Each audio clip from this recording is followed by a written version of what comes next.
Hola a tothom. En aquest vídeo tutorial examinarem la capacitat que té el Google Classroom de fer el càlcul de les nostres notes de les tasques lliurades al nostre alumnat. Per fer això, recordeu que tenim la secció de notes on podem veure totes les tasques lliurades, podem editar les tasques i podem tornar les mateixes.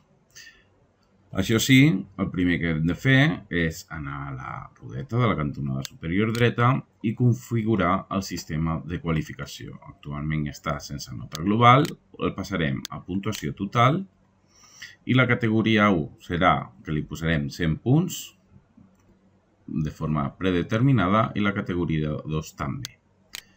Desarem aquests canvis, fixeu-vos que ja ha canviat tota la configuració.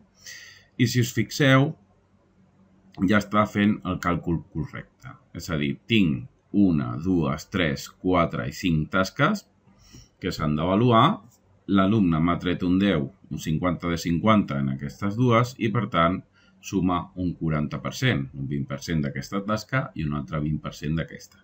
Si jo en aquesta tasca li poso un 0, es deixarà com a esborrany, li tornaré la tasca perquè s'apliquin els canvis corresponents i com podeu veure s'està realitzant correctament els canvis. Bàsicament, les categories ens serveixen per avaluar, però es fa la divisió de la nota total, recordem el sistema anglosaxó que ho fan en tant percents, d'acord? Entre les tasques avaluables. És independent, que sigui sobre 50, sobre 100, sobre 75, això ja és elecció nostra dintre de la nostra metodologia i com volem que els alumnes visualitzin la seva correcció. Això seria la ponderació total de les tasques. Recordo que ho podem canviar en la rodeta i posar puntuació total, generar totes les categories amb la descripció que nosaltres vulguem, limitades en caràcteres, per tal de fer la configuració. Això és tot. Fins la propera.